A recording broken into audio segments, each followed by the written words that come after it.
interrupt the show too much. But and welcome everyone on the YouTube stream. Again, things a little. Oh, this is the way it is on the No State Project, but it is November. It's March 9th, 2019, here on the big show. So we'll do our best to get through this as much as we can here on. My gosh, what happens on this show? I'm not able to hear the stream because you one symptom gets substituted for another. It seems here on the big broadcast. Times are off. I didn't want that, but hey, it went through anyway. But hopefully I'm able to get through without too many interruptions here and tech issues. If you want to join me here on the big show, it's 218-632-9399, 218-632-9399. The passcode is 2020 with the pound sign or the hashtag. That'll get you into the big show. And you can also contact me on Skype. It is Frank Rizzo 3. So, yeah, that'll get you in if you want to talk about anarchy, getting to a voluntary society, government abuse, which is a pretty big subject here on the big show, and defending yourself against, in court attacks, defending yourself against them, their bureaucrats. Then give us a call. Can I address property taxation as if you can't pay your home is stolen at auction? Yeah, I can get to that. What I wanted before we discuss that, one of the things, we talk about why there shouldn't be why there should be a voluntary society, why we shouldn't have a violent ruling class. And we just keep getting smacked in the face with these stories every single day as to why. And so here you've got a guy who is convicted of very serious felonies, bank fraud and whatnot. But, he was Paul Manafort. Politician, this is a guy who's pretty politically connected. And that helps you out a lot. 47 months, the same judge actually sentenced somebody in a similar situation, but happened to be not white. And they got almost twice as many years. And the thing here with the Paul Manafort is that the sentencing guideline was 19 and a half years to 24 years in prison. And the judge gave him 3.5 years. You get more time for selling pot than you do defrauding the United States government and bank fraud and, multi-million-dollar bank frauds. But if you're a political operative, if you work for a successful campaign or even a not successful campaign, you get treated with kid gloves if you are prosecuted at all. So last show, I talked about how in the Stephon Clark case, the cops shot him at least 6 times in the back, had a cell phone, no charges, none, not even negligence. A man is dead, and they can't even charge the cops with negligence. But then again, even if they charge them, the chance that a jury would actually convict. No, that's always a thing there. Why, like in the Slager case I mentioned, and no, I didn't lie. So I know Slager pleaded guilty to federal charges, but I was talking about the state charge. The state, one lone holdout, would not convict Slager, even though his crimes were on video. They were okay. So Manafort getting just 47 months. It's a shock that he was prosecuted at all. And that just goes like what I'm saying regarding the all the investigations against Trump and Trump's family. Nothing's going to happen. It doesn't matter. Again, like he said, he could shoot somebody on Fifth Avenue. He not only will not lose support, he won't get He won't get tried. He won't even get charged. If you want to see some disgusting things, even far worse than the Paul Manafort situation, go do a Google search on police officers and police chiefs that are caught with minors, soliciting or statutory rape. Take a look and see just how many of those cops who are having sex with minors, and see how many of them are actually charged, let alone see the inside of a jail cell.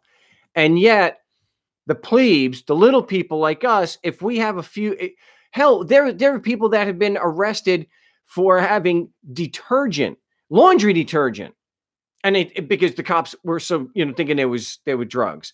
In fact, there was a video of a police searching a hospital room of a 4-stage cancer victim. I think it's pancreatic cancer. I'm not getting that right, but he's an end-stage cancer victim, and they're searching for his room for marijuana.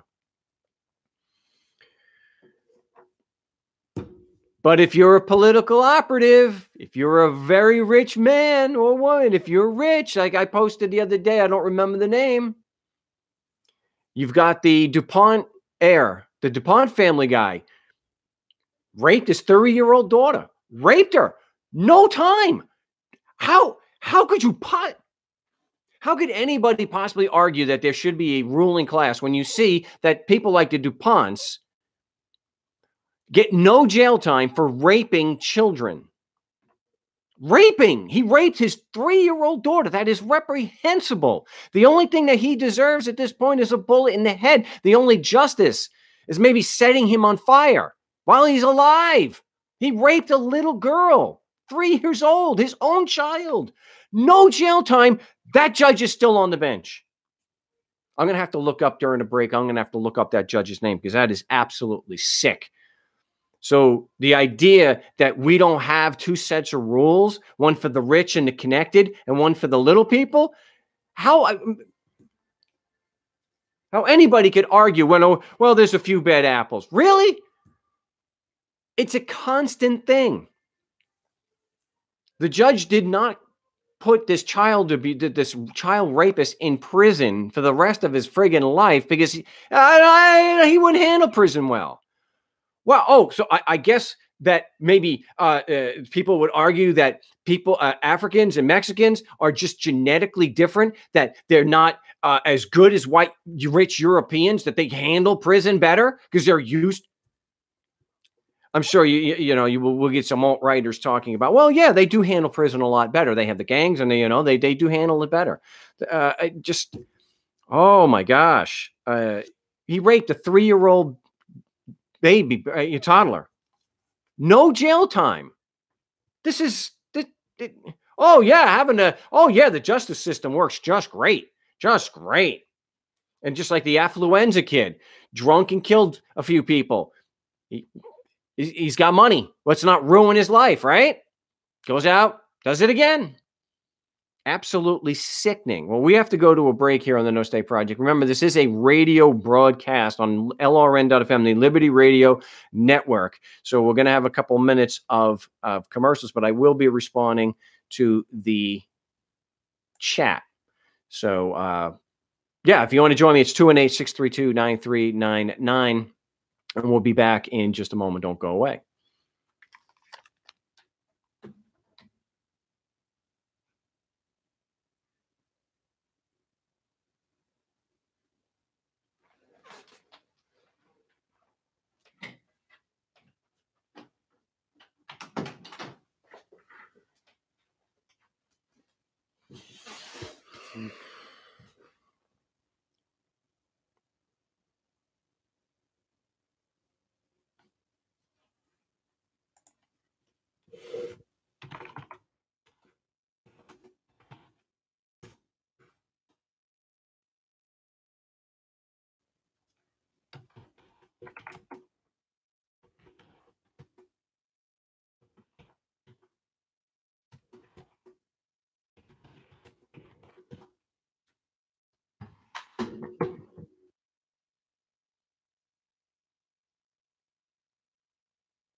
Yes, welcome back to the No State Project here on the Liberty Radio Network, LRN.FM. And it is March 9th, 2019. And glad to be with you here on the No State Project, streaming live also on my YouTube channel, which is No State Project. And you want to join me, it's 218-632-9399, 218-632-9399. And I pulled up the names. I think we got to remember that, the names always bear repeating here.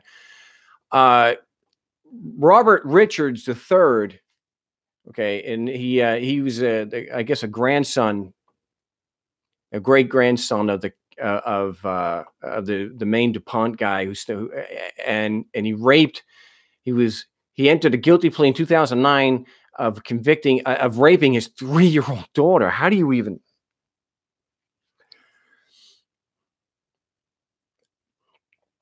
She reported the abuse to her grandmother after serving out his 8-year prison sentence. Instead of serving out his 8-year prison sentence, which he was given, the sentence order signed by Delaware Superior Court Judge Jan R. Jurden, Jurden, said that, quote, the defendant will not fare well in prison, end quote. And thus the 8-year sentence was suspended. Delaware public defender Brendan O'Neill expressed surprise that Jurden would reach such a rationale to avoid sending Richards to prison because he's got money. Money. In 2010, allegations were made that Richards had also molested his son beginning in 2005 and continuing for 2 years. Police and prosecutors investigated but did not find sufficient evidence to pursue charges. Delaware Attorney General Beau Biden later defended the sentencing of Richards to probation. My gosh, how much money did they give these people, and what kind of dirt did they have on him? Oh my gosh. He raped a 3-year-old child. Probation. This is the system. It wasn't just the judge, the attorney general signed off on it too. Although Richards was ordered by Jurden to go through inpatient treatment at a Massachusetts facility, he has failed to do so. The case has caused, this is on Wikipedia I'm reading, the case has caused questions to be raised if the wealthy receive unfair preference in the legal system. If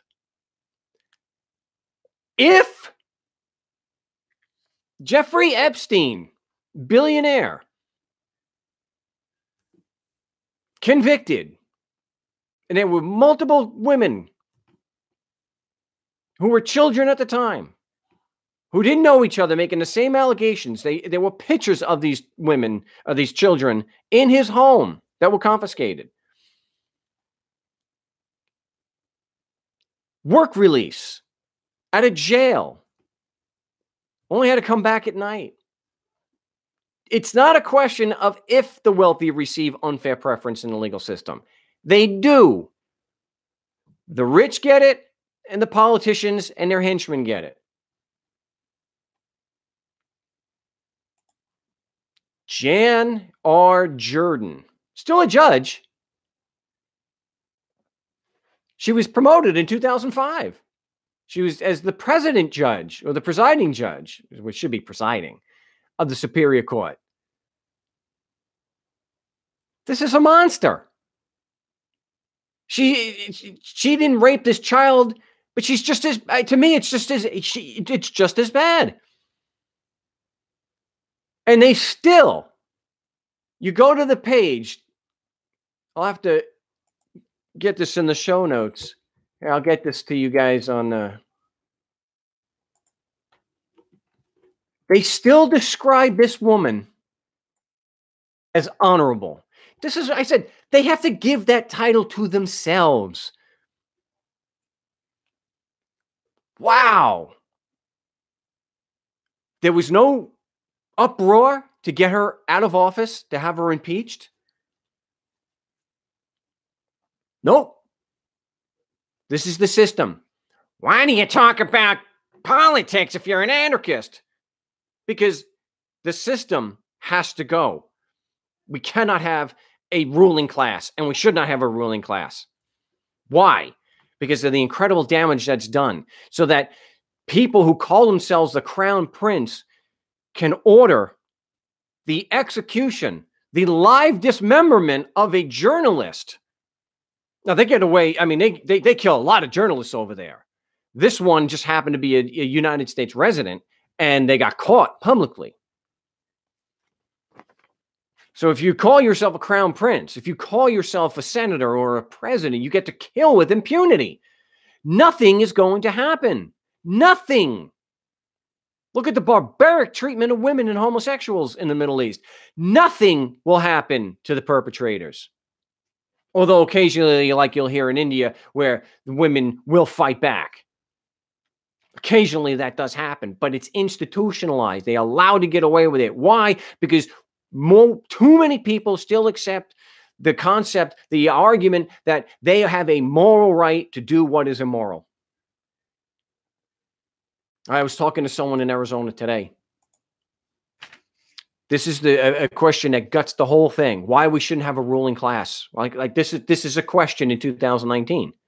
If I was to do things as the people co-government did, and I forced perfect strangers to give me money, would you consider me a criminal? Now, everybody who's being honest will say yes.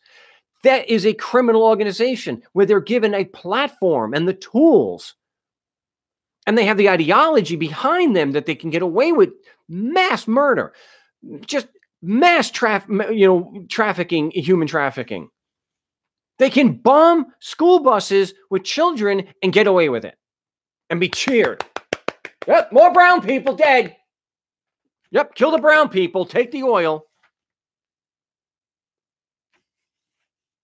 A moral right to do what is immoral. So that you have people like Jeffrey Epstein, who not only gets a sweetheart deal, but the people he has the goods on. Clinton, Prince Andrew, Donald Trump, the lawyer. Well, gosh, I'm drawing a blank on his name. Someone has to remind me. Dershowitz, Alan Dershowitz, where I never had any contact. I can prove I wasn't even there. Well, I had a massage. Yeah, I had a massage. Oh, yeah, the girl might have only been 13. Yeah. See how that goes? It's the narcissist creed. It didn't happen. You're wrong. You're lying. Oh, but if it did happen, I didn't mean it. It wasn't a big deal anyway. Oh, if it happened, you deserved it. So he goes, Dershowitz, I can prove I wasn't even there. To go, well, I had a massage. It's just a massage.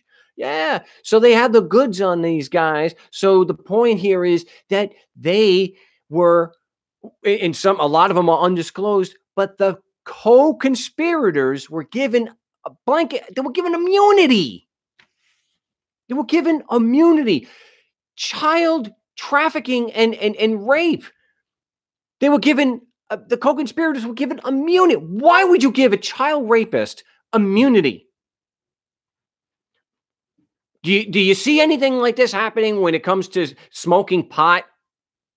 That they'll go into someone with cancer and they'll turn his room upside down and traumatize him, thinking his last few days or weeks, how much more pain the man's going to be in.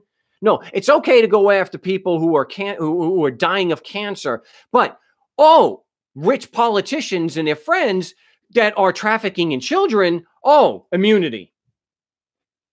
Immunity. This is not a conspiracy theory. This is fact. Alexander Acosta, I've mentioned it on the show and probably should mention it every single show from now on, U.S. Attorney at the time gave this deal to the co-conspirators too. Immunity.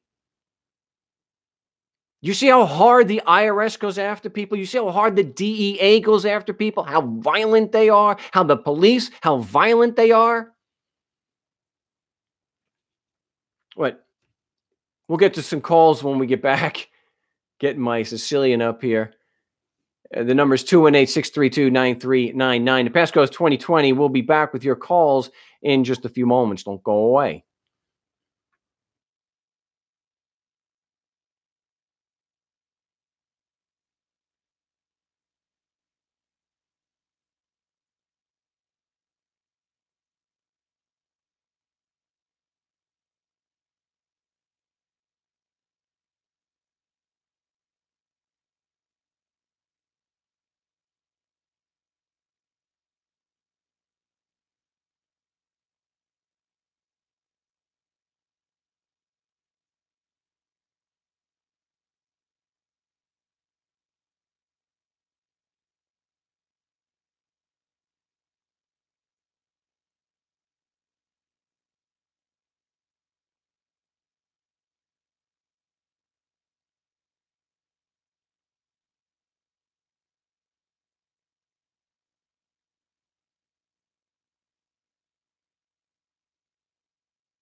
Yeah, we're back here on the No State Project talking about why we shouldn't have a ruling class. I mean, when someone supports government, that's exactly what they're saying, that it's not a straw man.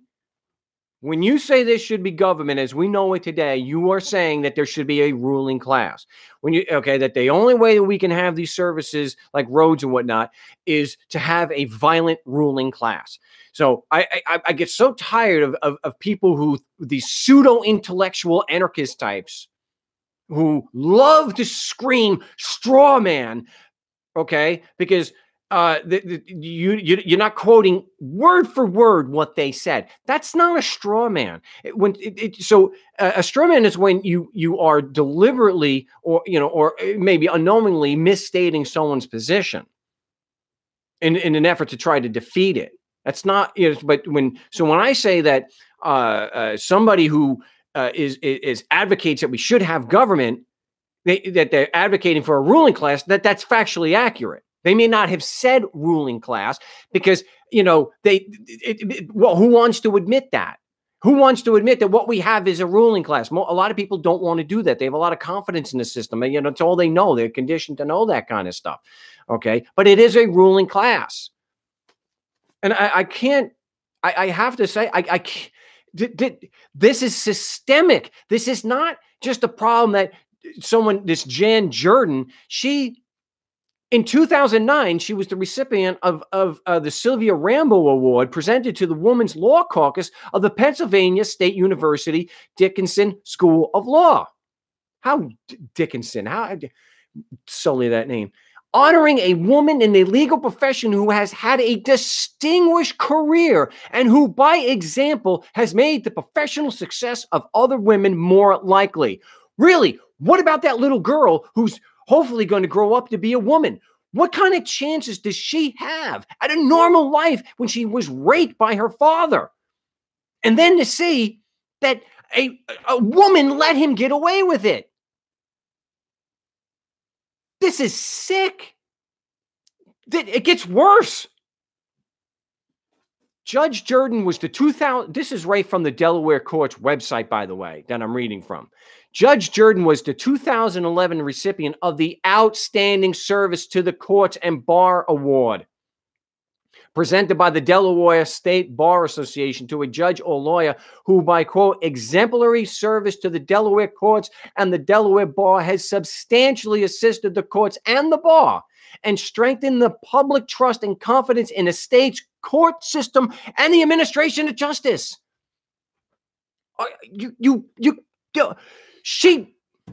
If that was the only thing she did, that was so wrong. That every aspect of her life was spotless. This one thing is enough that she should be in prison the rest of her life, not be getting awards. Am I making too much of this? I don't think so. I think this goes right to the heart of the matter. And yeah, I will be taking calls, but I had to get to this.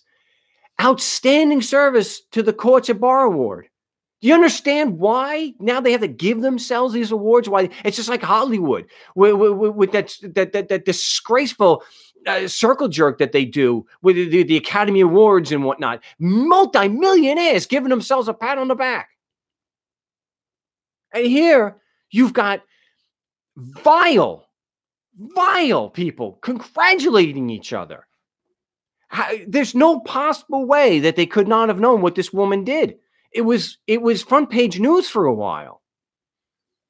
Substantially assisted the courts and the bar and strengthened the public trust and confidence in the state's court system and the administration of justice. Wow. Holy crap.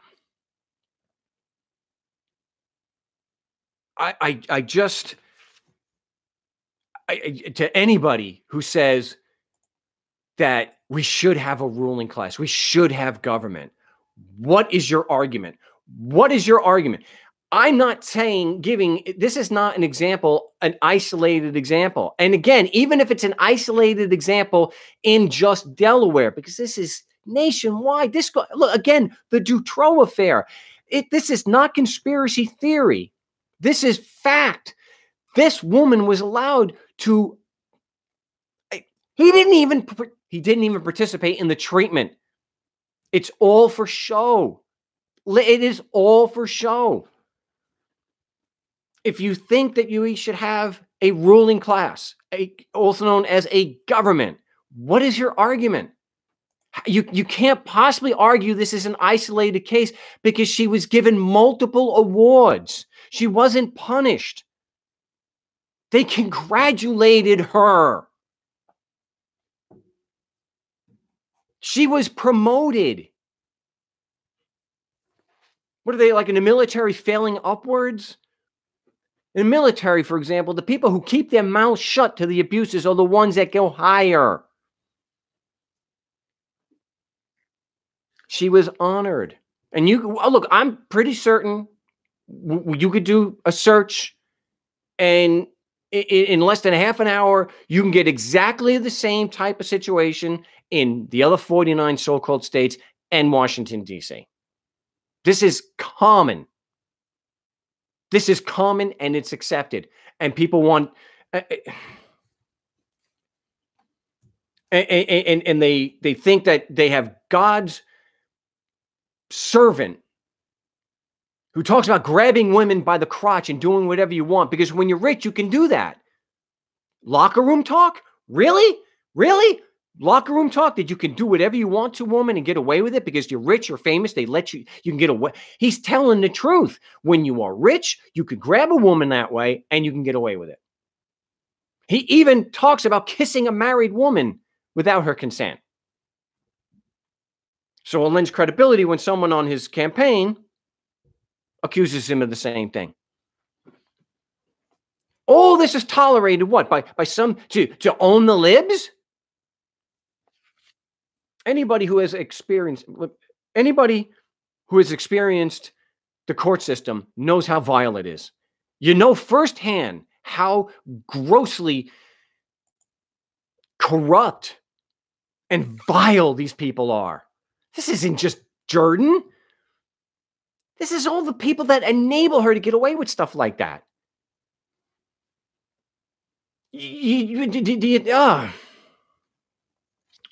Again, are people who are accused of selling marijuana, are they given probation? They had the book thrown at them. The cops aren't looking at that and saying, the guy has cancer. He's got cancer. He's dying. I got to look the other way on this. I don't care what the law is. And don't say that the cops have an obligation to enforce the law. They have discretion. They have discretion.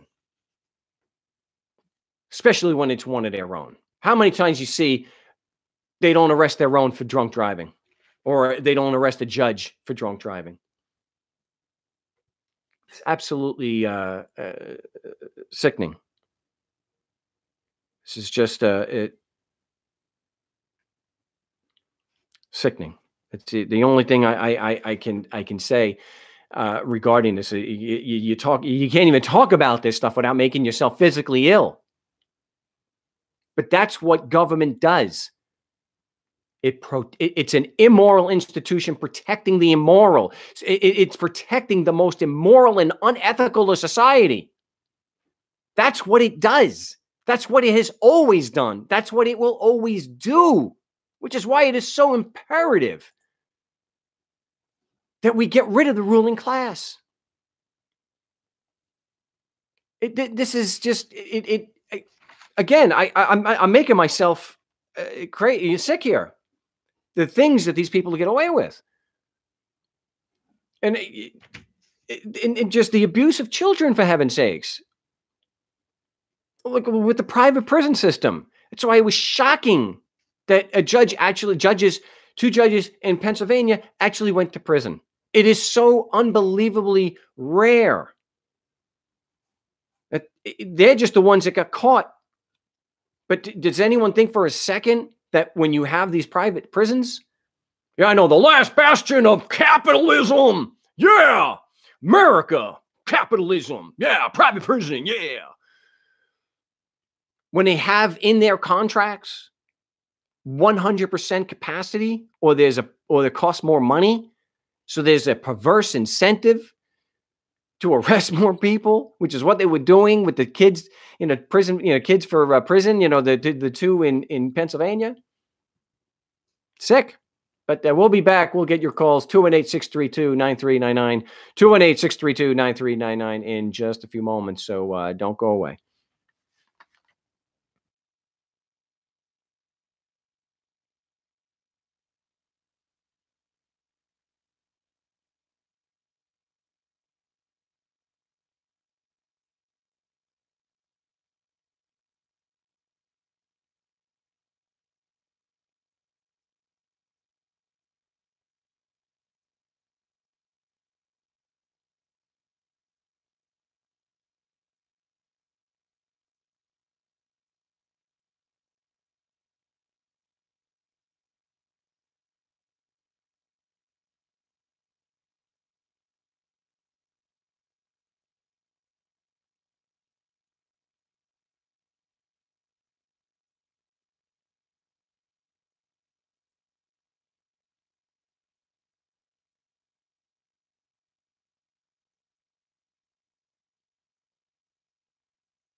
Yes, welcome back to the No State Project. Yeah, this is difficult stuff to talk about, but we need to talk about it. I think it's critically important and raises a lot of other questions. And I know Michelle, I think it was saying, "But what's the answer? What do we do?" And I'll get to that in the next hour.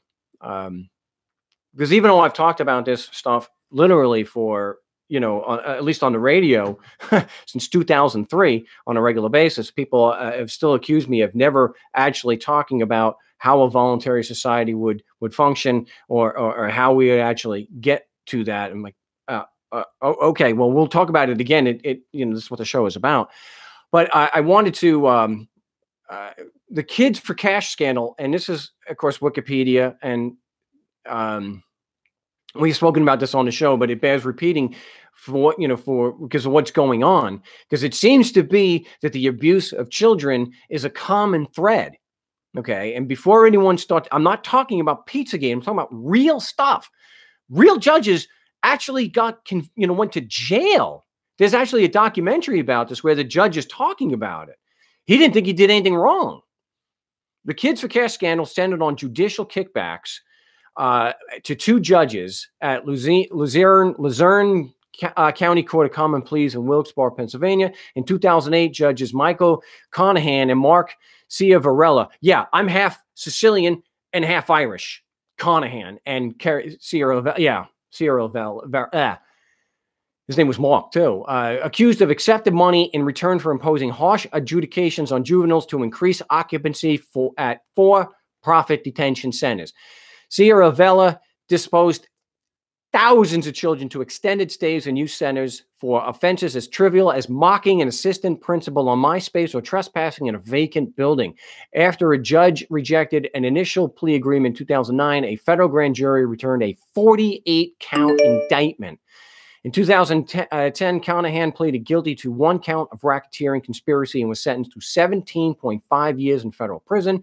Ciaravella opted to go to trial the following year. He was convicted of 12 of 39 counts and sentenced to 28 years.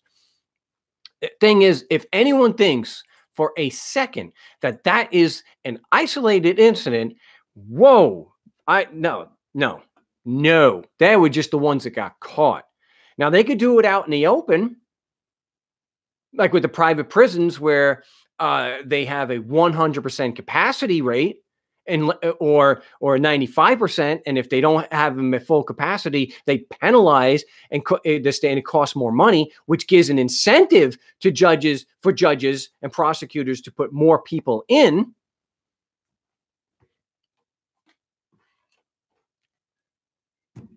And how many... we need to do some investigative journalism into this. See just how many of these, I think it was like Jan Brewer here in Arizona, who was the governor, who actually had a financial interest in CCA, the private prisons, when she signed that that law making criminal to not be a citizen or a resident. So she's passing a law so that they'll be arresting more people and filling up the prisons. So I'm sure that if we did some digging, we would be able to find that a lot of these politicians, especially these scumbags at the federal level, have monetary interests in the prison system. So yeah, put as many poor people in there as you can. But, Jeffrey Epstein raping and molesting children? Oh, no prison time. Well, maybe at night. At night. Co-conspirators? Immunity. But here you've got kids. Kids. We have examples of Dick Noble up in Michigan throwing people in jail for months at a time for asking a question. Asking a question. More time than this Robert Richards did for raping a 3-year-old. Let that sink in. How perverse and vile governments really are. You get more time from going in and asking a judge a question than someone does. And why is that? Because he's so rich. His family is so rich. He's probably given so much money to these people. They're not stupid. What do my aunt say? Hey, he knows which side of the bread is buttered. He knows which side of the bread is buttered. Oh my gosh. It is disgraceful. These were children. See, they may not test to be actual psychopaths, but when you give people a position of power and irresponsibility to the victim, you are creating, in a sense, this psychopathic behavior. They don't care about the pain and the trauma and the damage that they are causing. These were thousands of children sent away for months and separated from their family. You know how traumatic that is for a child, let alone an adult? And then you get these lunatics like Jeff Sessions trying to defend What's happening at the border, separating children forcibly from their parents, and you just be so blasé about it. If you commit a crime, you get separated from your parents. No, not if you rape your children, if you're rich enough. Not if you're rich enough. Well, would Jeff Sessions actually sign off on on Jeffrey Epstein going to prison? No, of course not. You're separated from your family if you're accused of a crime. Really? So the police that were cleared of murder, of killing Stephon Clark, were they separated from their family? Nope. They got paid. They got paid. Not a single bit of punishment. Nothing. Just like that judge who sent an innocent man to jail when he was a prosecutor. Got a few days in jail and probably didn't even serve it. No prison time, nothing. Wasn't separated from his family. So what is Jeff Sessions talking about? He's talking about the poor get separated from their family when they're accused of a crime. The poor. Not the rich, not the politically connected. They get immunity. They get sweetheart deals. This is a sick system, and anybody who wants to say it's conspiracy theory stuff, about fungal. These are facts. And I don't want to hear it's a few bad apples, because it's not. This is rampant. The abuse of children by these people is absolutely systemic. This is not a matter of a few bad apples. And you got to finish that whole thing. The few bad apples do spoil. The whole thing is rotten to the core. The only thing that is surprising here is that these judges actually went to prison. That is what is surprising. But it just keeps going. We just keep having a retelling of the Dutroux affair. And if you haven't heard of the Dutroux affair, do yourself, well, if you can tolerate being in a really dark place and watching some of this stuff, then do it. If you're convinced that still that there has to be a ruling class, watch that. And you see just how high up it went. Is it conspiracy theory? Are people still saying that about Jimmy Savile? It's not a conspiracy theory to show that Prince Andrew was on the Lolita Express. That is not conspiracy theory. They have the books. You can see pictures of the logbook. He was on that plane multiple times. He went to his private island. I thought a while ago that conspiracy theory was used as a pejorative so often it lost all its punch. So hopefully there's no one that's going to say anything like that. Somebody is going to try to say that the system does work and does administer justice.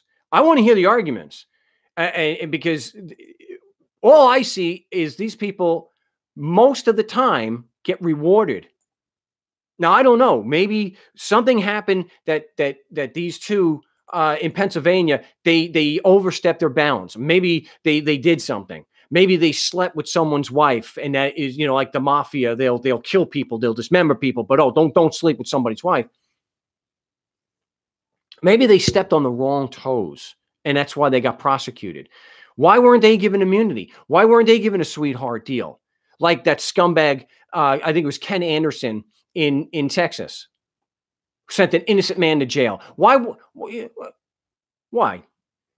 I think we're at the top of the hour break, and so the next hour I'm going to talk about. We'll talk about getting to a voluntary society and how a voluntary society could operate, and how all those services that people want and we actually need as a society, a community, how they can still be provided. And if you have any questions or comments, give us a call, 218-632-9399, 218-632-9399. Also want to thank everyone for the continued support of the show, and you can do so also at markstevens.cells.com and at my website, markstevens.net. We'll also talk about something that I spoke with Chris in California about yesterday. We've spoken about it before, about maybe holding them accountable to some degree, maybe at least just exposing them, which is part of what we're going to be talking about. Exposing them. uh, which some at least so that there's few people out there capable of critical thought still can benefit from it and maybe let their friends and family know. But we'll be back in just a few minutes here on the No State Project here on LRN.FM. Don't go away.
We're back here on the No State Project, top of the hour of the second of 3 hours of Anarchy Radio right here on the Liberty Radio Network, LRN.FM, the Liberty Radio Network, headquartered in Keene, New Hampshire, which talk a little bit about here today.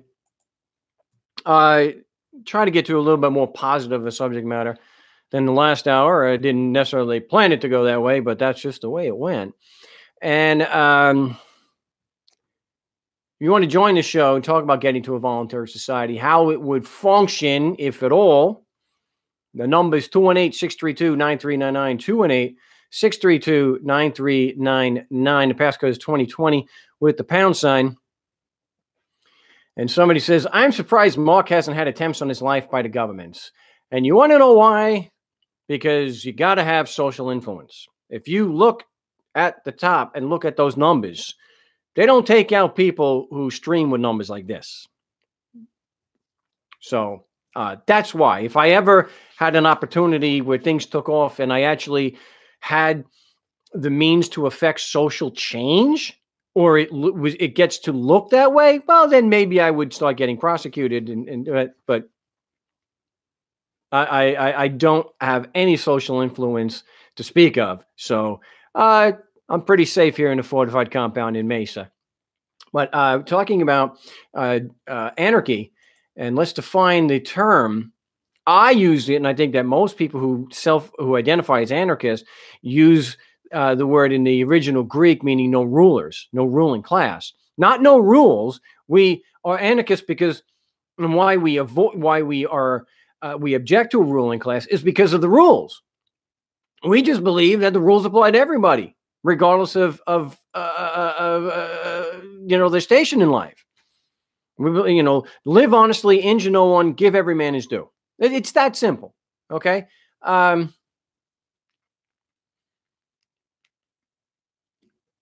there are a group of people that those rules don't apply. And I went through that in the first hour. Maybe I'll do an entire video where I'm just going to go through where politicians are not prosecuted. Maybe I'll make that my next video.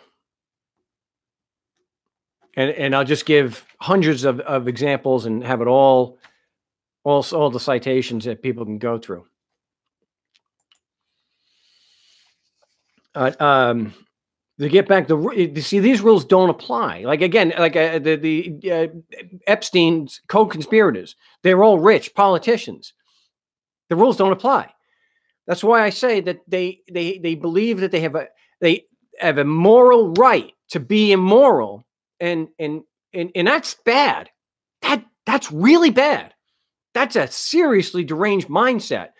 But what's worse than that is the fact that the majority of the people on this planet believe it's true. And that is infinitely more dangerous and perverse than this relatively small group of people who believe that they have that right. That's the problem. It's in people's heads. They believe that. It's like the story of the emperor with no clothes. It is these beliefs. So one of the things of being able to get rid of the someone's asking Bikes and Bullets. I like the name. Why do you believe an armed rebellion on these people would not work? Because of what I've just said. The overwhelming majority of people believe that people co-government have a moral right to be immoral. They believe that they have a moral right to rule over us. They believe that they're the good guys. There's just a few bad apples out there. It's only Denny Hastert or Hastert. They're not all child molesters. It's not like the Catholic Church where there's so many. It's just Dennis. It's just Dennis. No, it is systemic. Too many people, if it's something like that, when if you wanted to take up arms against people who are armed to the teeth and have the military capacity that the world's never, you cannot. They can't even defeat. Oh, you can't. You can't. You might be able to tangle with them for a while, like they like in Afghanistan, but no. The object is to get control of the natural resources or the services. So using violence to overthrow them, I don't think works, because the majority of people believe that they have a right to do what they're doing and are only going to see you as violent attackers, as terrorists. So I don't see it. I believe we need a peaceful takeover of the services that the ruling class now has a monopoly on. We'll get to that. I think education, see, we have a lot of inertia to overcome. We need to be able to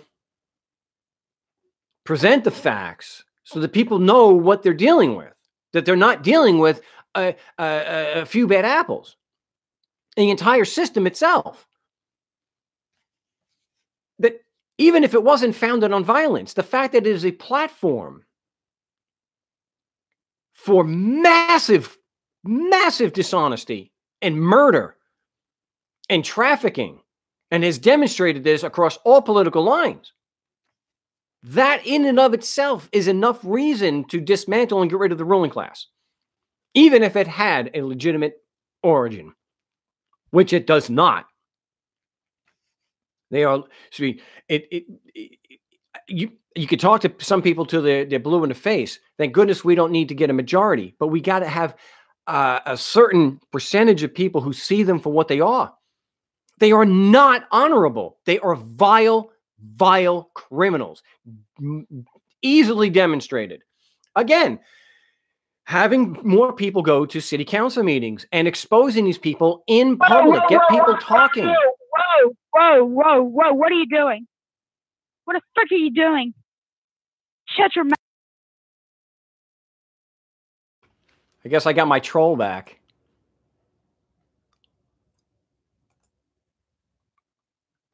Sorry about that. Oh, let's see. Let's get them the hell off there. Hopefully, I'll be able to just mute that stuff out or delete that. Yeah, I had that stupid kid. It looks like. So where was we? We're getting up against the break. But getting to city council meetings and exposing these people for the criminals that they are publicly and posting it. It's so easy to do. Here we go again. And anybody who wants to do this, if you want to call or you want to email me and get support and maybe get the questions written out, I'm happy to do it. You ask them, if I was to do things in the same manner as you, the government, and I forced perfect strangers in my community to give me money, would you consider me a criminal? That exposes it right there. Criminals. Criminal. It's not okay because they have the law, because what you're saying is they have a moral right to be immoral. They have a moral right to do what is immoral. That if you and I were to do it, we're criminals, but they're not. It's nothing more than a double standard. It's wrong for me to do it, but it's okay for them to do it. It's wrong for me to kill a child, of course, but it's okay for them to kill a busload of children. That's okay. No repercussions at all. Peaceful overthrow against violent people. I think we'll have to talk about the tactics that we're using against them. And we can use nonviolent and should use nonviolent tactics against them. People have to know, you have to have public opinion on your side. That's what Gandhi was doing. The people have to see them for the criminals that they are, so that they can begin to start listening to how, okay, you convinced us. What do we do now to get them out of power? Once you completely, or once you delegitimize them enough, then you can move towards getting rid of them. But we'll be back here on the No State Project. I guess I got to keep my caller line muted. Hopefully that would be the last time that troll gets through. I hope I don't get a strike on my Anyway, we'll go up against a break. We'll be taking your calls at 218-632-9399, 218-632-9399. The passcode is 2020. We'll be back with your calls in just a moment, so don't go away.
Yes, welcome back to the No State Project here on LRN.FM, the Liberty Radio Network.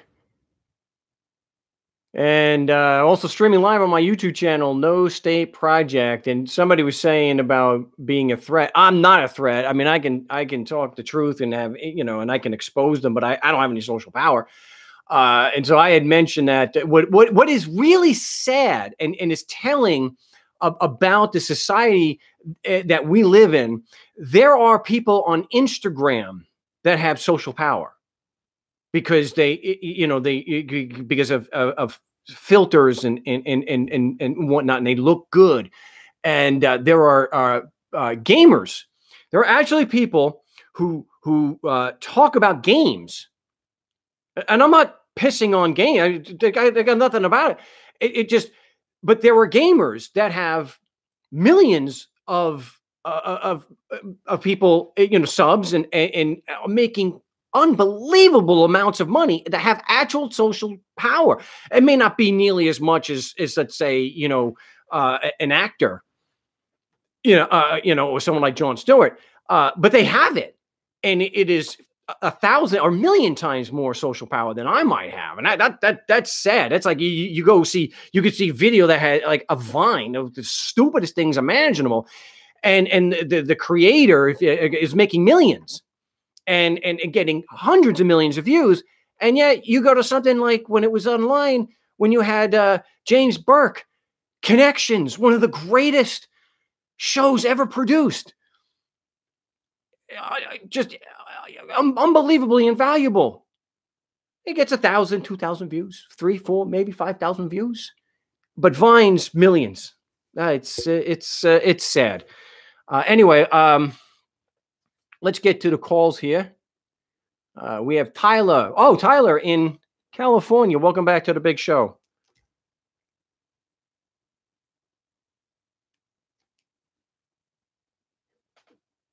I know we had audio because the troll got through. All right, I'm going to... Oh, there he is. Tyler, welcome back to the show. There we go. Now I'm unmuted. How are you doing? Long-time fan, long-time listener. How are you? I'm doing well. It's been a while since we spoke. Have you got good news? It has been a while. I've got both good and bad news. Okay. So I am from California, and I live in Napa Valley. And I remember talking to you a little while back where I was actually assaulted by 2 sheriff's deputies just standing in line at the courthouse to look for relief for 2 red light tickets that I got that the Napa Valley court has decided to convict me behind my back without sending me notice. And so what happened was, as a result of that assault, they burst my appendix. I spent 17 days in the hospital and developed sepsis. I almost died. Oh, and sepsis. So now what I've done is I've driven to Texas to stay with my oldest daughter to recover from emergency surgery and complications because of it. Oh my gosh. So I've got a new story to tell now that I'm in Texas. I am in the belly of the beast of some of the most corrupt police officers on the planet. And driving home one night, I work for Commerce as a private driver. Oh, no. But when I get off work and I'm no longer working for money, I go to the grocery store, I buy some groceries, and I go home. Well, I don't live in Texas. I'm not a resident of Texas. I've never lived in Texas. I've never been a resident of Texas. And as I'm driving home, home back to my daughter's house, where I'm staying temporarily, because now, as of this morning, they're on vacation in the Bahamas, and I'm babysitting their goats and their horses and their chickens, and they own a horse ranch here in west of Fort Worth, Texas. And I get pulled over because apparently here in Texas, there's this law that says you have to pull over for emergency vehicles to the lane to the farthest to the left. But That's pretty common. It's not just realize Texas. Here in Texas, there's a lot of highway and freeway trolls where they tailgate you, they're rude, they're obstructive, they don't let you in. It's kind of a game for them. They think it's a joke. Ha ha. I'm going to speed up when you speed up. I'm going to slow down when you slow down. And so as an honest person trying to get over, I couldn't. So I slowed down as I approached the emergency vehicles. I only had like 30 seconds notice. As you can imagine, going 1,000 feet per 5 seconds, you don't have a lot of time to do a lot other than, okay, I'm trying to get over. I can't. If I try to barge over, I get a unlawful use of the lane or unsafe maneuver of the lane. There's all kinds of rules and regulations and codes they use to condemn you for what you do. So I thought it was in my best interest to pull to the far left of the lane I was in, slow down, and proceed because I couldn't get over. I had a clown in this big, huge diesel dually truck decided it thought it was a game to not let me in. Yeah, well, So but that's what, by. I'm sorry. I was just. So as I passed by, I'm sorry. You go ahead. I'm sorry. I think we have a delay, but the at least in Arizona, I know, and other places, because I travel on the freeway all the time out here, and I'm glad to be home this weekend, but I won't next week. You have two options if there's an emergency vehicle or someone is on the side of the road on the shoulder, and that is to one, get into the other lane, or if you can't, slow down. And so you took option number two and you slowed down consistent with their stupid rules. And apparently that's the law here in Texas. It's one or the other, not a definitive you have to move over. Right. So as I'm proceeding forward, I actually, just as I pass them, another 1,000 feet, you're entering the nearest town, which has a 45 speed limit. So it was just kosher for me to continue to slow down, came to a stoplight, and then another 1,000 feet later, I get pulled over. But I don't get just pulled over by one cop, or it was the Parker County Sheriff's Department. I get pulled over by 5. They're surrounding me. They have their bright lights on me. And long story short, they're pulling me out of the car, grilling me. And I'm telling them, hey, look, I'm not working for Commerce right now. So I make it clear. And I asked them, I don't feel comfortable getting out of my car unless you're giving me a direct order to. I don't consent to any searches or seizures. I give them the whole, I'm standing on my rights type of bit. Okay, but Tyler, out of my vehicle. Tyler, why are you mentioning things about, one, you shouldn't be answering their questions to begin with. But I know. But why would you start talking about commerce when that stuff has no merit whatsoever? Zero. Because I'm scared and I'm nervous because I've seen a lot of videos how Texas police officers just shoot people because they're mad at them. But you got to keep your mouth shut. You identify yourself, which is under threat, duress, and coercion, so they don't kill you, and then you stand mute. You say, on advice of counsel, I am not answering your questions, end of discussion, and not say a word after that. I hear you. And I understand, I'll be honest with you, I'm an ex-public official and I know that to be true. But when you're there and you're surrounded by 5 people with guns barking at you like rabid dogs, you're scared. It's a different scenario. Your adrenaline's flowing. You're scared to death for your life. Yeah. It's a completely different scenario than just talking on the phone. And I get it. I've been, wait, we're up against the break here very shortly. So I do have to, I have been where you are. I had a judge say one time in court, why was the fire department at this traffic stop? And I said, because these animals threatened to set my car on fire if I didn't get out of the car. Because so I understand. I had the fire department there, and I had like 7 or 8 cops, and they even called. There was a couple. There was the Mesa PD, there was Gilbert PD, and then there was the sheriff's. So this was quite a scene. Okay, and the only reason why I got out of that car was because they were getting ready to set it on fire. So I do understand, and I've been there myself. When your life is in danger, and you still, for the future, everyone listening. This is the advice. This is the few points of advice that I give. If you are stopped by police or some kind of law enforcement, give the identification on the threat, duress, and coercion, and then keep your mouth shut. You tell them one time, I am not answering questions on advice of counsel, and then shut up. We are up again. We are at a break, so we'll be back here on the No State Project in just a few moments. So don't go away. For those on the YouTube stream, it is a radio broadcast, so we got a few minutes. So I will be on the chat.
Welcome back to the No State Project here on LRN.FM, the Liberty Radio Network, and streaming live on my YouTube channel, No State Project. If you're interested in helping support the big show, and I do appreciate it, because this show brought to you by Chris in California, you could do so at markstevens.net or markstevens.cells.com. And talking with Tyler, who's in Texas now. Okay, so I just have to get back to something for a moment. So please bear with me. Have you taken any action to against the police, the city or the county for the damage they did, almost killing you? So, and I'm glad you said that, because all I thought about right there on the side of the road with all these bright lights in my eyes, it's 29 degrees out. All I thought of was all those motions that you helped me with in the past. And I thought of you, but it's funny that the one person I thought of was Mark Stevens. And here's what I did. After that night was over, because all I wanted to do was mitigate any issue I had on the side of the road to get home safely, and that worked out. And I'll talk about that if you want to ask more questions. But they let me call my daughter, who's 30 years old. She's an adult, and she was like 10 miles away, and she came in with my son-in-law, and they helped me take the car home. Now, that being said, 3 days later, I bombarded this freaking courthouse with every freaking motion I can find under the sun. I asked for the judge's oath of office, the clerk of court's oath of office, salary information, a proof of affidavit, a proof of summons, a proof of a complaint, a legal complaint.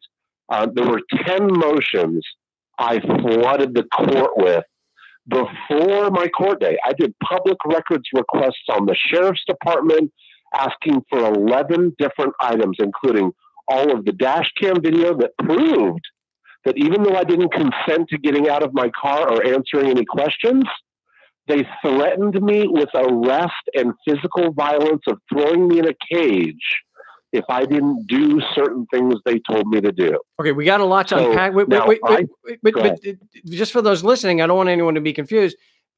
When you're asking for evidence such as the dash cam, that is not something that's a public record request. That is an actual discovery request that's made to the prosecutor. No, I did a Brady request. I did it pursuant to the Freedom of Information Act. Whoa, that's got nothing to do with it. Information Act and Discovery Brady versus Maryland. Okay, but when it comes to something like that's actually relevant here, such as a dash cam, that is not a FOIA public record request. That is a discovery request to the prosecutor. But before we get into that, I wanted to go back to the fact that these cops almost killed you, and in California, isn't it? Am I not? I thought you spent 17 days in the hospital. So what have you done to try to hold these people accountable for almost killing you in California? That's another whole show in itself. Okay. I was left stranded, starving with no money, left living in my car. I tried to do public records requests. They threw them out. I had a sheriff's deputy where I tried to file complaints against the officers. He argued with me in email. I could forward you all those emails. And then I contacted 4 attorneys where no attorney would even touch my case. I had one attorney in LA that was Tom Zebra's attorney. I talked to Daniel himself, and he told me, he goes, "Oh, I got this attorney," and I got a hold of that attorney. He mocked me on the phone. "Oh, I know who you are. You're one of those people that likes to go to the police." And I was like, "Dude, I don't know. I don't know what you're talking about. I'm an ex-public official." Long story short, he berated me on the phone, insulted me on the phone. I even gave him a bad Yelp review. He hung up on me, just mocking me. I couldn't find any court attorney or officer of the court that would even touch my case. I couldn't find anybody. Okay, well, nobody. Before we'll get to the other issue, and we'll talk about this on another show. You got to file, I would believe, a claim for damages against the city or the county's insurance, so that you don't toll. I'm in the process of trying to do that, and that's going to be denied because it's past the statute of limitations. Oh, okay. Then that's a big problem there in and of it. That's okay. So that's really bad news. Hey, Mark, I spent a year every parking lot I parked in. They threatened me. I had city developers and city contractors physically threaten me with violence. If I don't move my car, they're going to tow it. I have a 1964 VW bus that I was living in.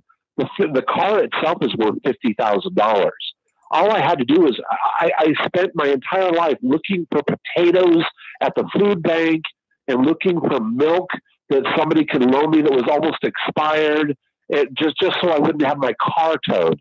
And everything I owned was put in a storage unit, because immediately when they gave me the red light tickets and they suspended my license, I got fired from my private driver job, and I had to put everything I owned in a storage unit. So at best, if I don't have any standing in court anymore, all I got is a GoFundMe page.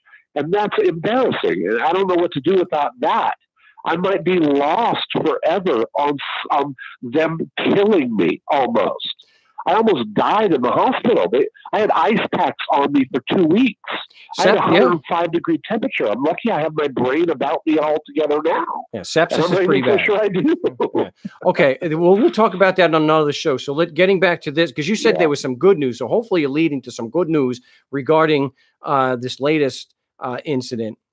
So, well, like I said, I filed 11 points of discovery, asking for dash cam video, cell phone information. And you know what's funny is here in Texas, they I'm not sure if it's just Texas, but when they give you the citation, there were no names or badge numbers, and the guy threatened me with arrest. I told him flat out, I don't consent to any searches or seizures, and I also plead the fifth. You have all the information that's available on my driver's license. What he did with that was, well, I'm going to arrest you if you don't give me a local address, because clearly I'm not going to use this on the citation. He threatened me with impounding my car and arresting me if I didn't give him my daughter's address here in Texas, where I don't live and I don't receive my mail at all. So I was forced under duress to give up an address that I didn't consent to. And so since then, they never served me a summons. They never served me any paperwork. So I bombarded the sheriff's department with 11 public records requests of discovery. And then about on the day of the hearing itself is when the prosecutor sent a certified letter telling me, oh, hey, just so you know, you're entitled to 5 of the 11, but we're going to forward off to the Attorney General the other 6 to get approval. I asked for proof of the corpus delicti. I asked for proof of jurisdiction and a proof of mens rea. And this is we need an opinion from a higher blah, blah, blah.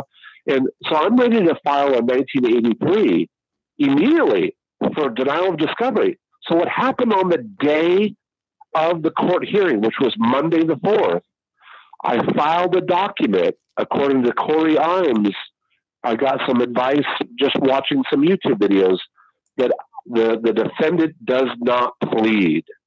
And right behind it was I filled in with details your motion to strike the complaint and dismiss for lack of jurisdiction, citing a bunch of issues. But Tyler, did you no discovery? Wait, did you actually refuse to plea? Absolutely. You see, this is, but Tyler, I let everybody know. I talk about this. Al's head is going to explode right now. I'm the reason why why would I plead with that if they're not going to inform me of the nature and cause of the proceedings? Let me explain. Let me explain. I got a minute before the break. Okay. I have a whole video on this where I talk about we don't want to have them legitimately enter a plea of not guilty for you and continue to escalate the matter towards a trial. So to avoid them from doing that, we tell them that we intend on pleading guilty, and we ask them questions. I understand that. Right, but I understand that. But you didn't do that. Well, I built a case of they didn't inform me of any information at all. But they didn't give me even the names and badge numbers of the officers at all. Okay, but that's why we say that we intend on pleading guilty to keep them so that you can get those, you can ask those questions. And if they're going to then turn around. All right, we're up against the break. I'll have to finish this on the other side, so just hold tight. My name is Mark Stevens. You're listening to the No State Project here on LRN.FM, the Liberty Radio Network, and streaming live on my YouTube channel. We'll be back with Tyler in Texas in just a few moments, so don't go away. And I will be on the chat for the YouTube guys.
Yes, welcome back. You're listening to the No State Project live from the fortified compound in Mesa, Arizona. Glad to be with you here today. And we're streaming live on my YouTube channel, but originating in Keene, New Hampshire with the Liberty Radio Network, LRN.FM, where in New Hampshire you could take video cameras into courts. So hopefully we'll have some time to talk about that some more. A lot of issues with Tyler. So Tyler, what I was saying about the unsigned plea of guilty, it's a tactic that we use to try to jam a monkey wrench into the works so that they don't continue escalating this, so that they could just ignore our questions regarding the evidence being used against us and some of the issues you talked about. I don't agree with all of them, but as far as a valid complaint, a signed complaint. The only time we would actually sign the plea of guilty is if they threw us a smoking deal. But the main point is to stop the progression of this train. And so that we can get the issue of jurisdiction, we can get the issues of evidence and prima facie burden, we can actually discuss that. And if they run over us anyway, again, like I say in the video, if we're trying to plead not guilty and we just want to know if they've met their prima facie burden, one, that's not a conditional plea, and anybody who says it is lying to you, because we are specifically waiving all rights to appeal in the plea. It is not conditional. Two, they can only enter a plea on your behalf if you're refusing to plea. So they have to falsify the record to justify pleading not guilty for you. Now you've got concrete, solid evidence, direct evidence showing the judge misrepresenting the record. He's lying on behalf of the prosecution so that he can cover the prosecution's lack of evidence. So it's a rare, we need to have that solid evidence. So if we file a motion to disqualify the judge, we have solid proof. Where's your proof that the judge is so biased that in favor of the prosecution, he can't give you a fair hearing? Well, here, he lied and said that I was refusing to plea, when the record is very clear that I was trying to plead guilty. Okay. No, I understand that, but I think the position I was taking, because I'm very familiar with proposing and preparing a document unsigned to bring to court. I've known that for the past 10 years, and I've been listening to your show, and I've known that since even when you've been talking about it, when I first started listening to you back in 2015. My thought was, and correct me if I'm wrong, and that's why I'm calling today, is because I thought that by entering the defendant does not plead, the very instance that the court decides to plead on my behalf, it's a statute, it's a state thing. It's not a federal right that he has.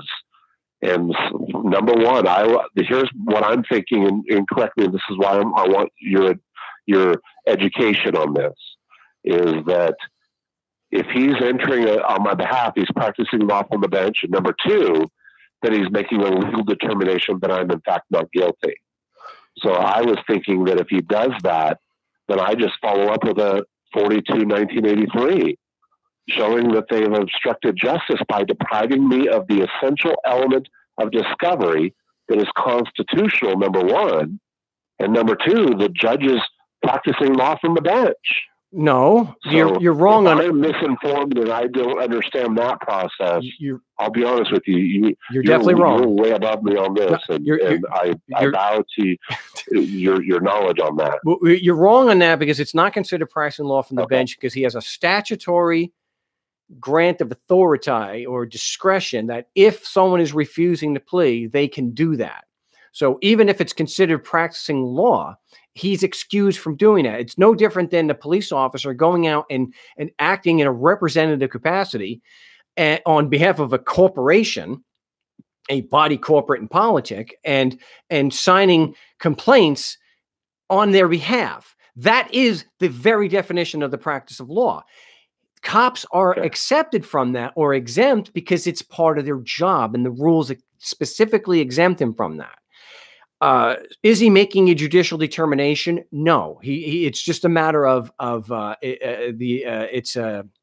it's not a judicial act, and it's not a judgment. There's been no trial. He's just going according to the statute. It says it's ministerial, if you will. He's confronted with a situation where the defendant is refusing. The law says he has to enter a plea of not guilty then. So, and as far as denial, let me tell you this. Honestly, I've got shell shock. Looking for relief in Napa Valley, I was assaulted. I burst my appendix, and I spent 17 days in the hospital. I come to Texas, and once again, it starts all over again. Yeah. Just from not being able to move over in a lane. Here I am fighting the government again for just going home. I get it. You know, I just did that thing so I didn't have to go in there because of the butterflies, the fear, the trembles. You know, I just felt that the best thing I could do is put on the record that I don't plead a motion to dismiss for lack of evidence of jurisdiction. I thought that was the right thing to do. At this point, I'm kind of now at a loss because I feel like that was, from what you're saying, that was a mistake and it's going to come back and I got to fight some more. Yeah, but I just don't, I'm kind of frustrated. I'm scared. I understand. I'm tired of being beaten up. I'm tired of being threatened by people that work for me. Well, they don't work for you. They force you to pay them. So you got to, they're a gang of criminals. They do not work for you. Right. You work for them. Right. And that's easily to prove. So in the last few minutes I have of this, of the segment, is that it's not it's not all over. Okay. You made a couple of mistakes, but bottom line, there's not a shred of evidence for personal jurisdiction, nor is there evidence for subject matter jurisdiction. So you still have that. As far as your discovery violation, you're not going to have that until 21 days after you've file for your Brady material and your discovery. So I wouldn't be looking to do that a month earlier, a month before the court date. Well, it's violated that. I still don't have it. But the time legally, I don't think starts until after the arraignment, which is unfortunate. The Brady material it starts the day I make the request, according to the prosecutor that sent me a certified letter in the mail. She told me that when my date started. Oh, well, okay. If that's the date and hopefully they're going to stick to that. I wouldn't file in federal court. Violated it. It's past that date. Okay. They haven't given me nothing. Nothing. So what I would do, and I can give you a template for this, it's a motion to dismiss for prosecutorial misconduct. And you have to edit in the prosecutor's name and all the relevant facts that show the misconduct, that they're arguing without evidence, they're proceeding against you without a witness with personal knowledge, and that is misconduct. And now, Mark, just so you know, they haven't, still to this date, a month and a half after I got pulled over, I still don't know the names and badge numbers of any of the officers that pulled me over on the side of the road. Don't you have a complaint? Don't you have the complaint that was filed, a copy of it that was filed into court? They disguised it. They just gave a guy's last name with the first initial. I don't know his name, or I don't know. They didn't even tell me he worked for the sheriff's department. I got this weird complaint by an officer that was under oath, and they notarized it with the state of Texas notary public there at the precinct 1. I don't know who he is. I don't know his badge number. I don't know if that's the guy that pulled me over or the supervisor. There were 5 people on the side of the road. I don't know which one it is. Have you asked in the discovery request for those individuals to be identified? In detail. Okay, great. The policies on giving citizens names and badge numbers upon request. Okay. I asked for it all. 11 elements of things I asked for in my Brady request. Okay. Well, to compel discovery. All right. So get with me with the motion to dismiss for prosecutorial misconduct, and you put all that in there to support your claim that it's misconduct. And has there been a determination on the motion to dismiss? Nothing. Okay. So it has. So do you have a pretrial date? Nothing. I haven't received anything. They haven't even sent me a summons to appear in court. Well, you don't need a summons to appear in court. You have the complaint. That's, usually all they do. But that's only because I requested it as discovery at the precinct 1 court. And then she calls me and goes, "Oh, I have one of your elements of discovery you asked for. Here's the affidavit that we got from the complaint." I don't have a complaint. I just have an affidavit from somebody that claimed that I was pulled over because I didn't move over. So after you were arrested and released, you weren't given a copy of the complaint?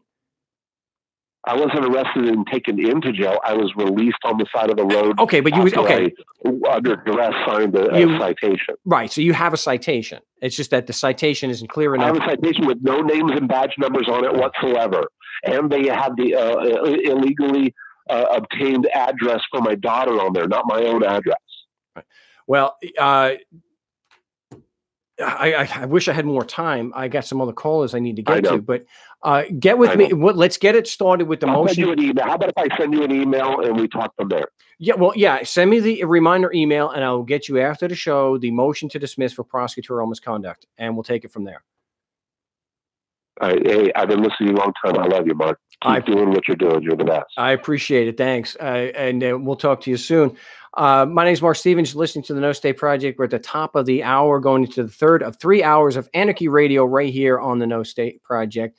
On LRN.FM, the Liberty Radio Network, and streaming live on my YouTube channel. So remember, this is a show, radio show, guys. So I'll be on the chat.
Yes, welcome back to the No State Project, live from the fortified compound in Mesa, Arizona, for the third of 3 hours of Anarchy Radio right here on the Liberty Radio Network, LRN.FM.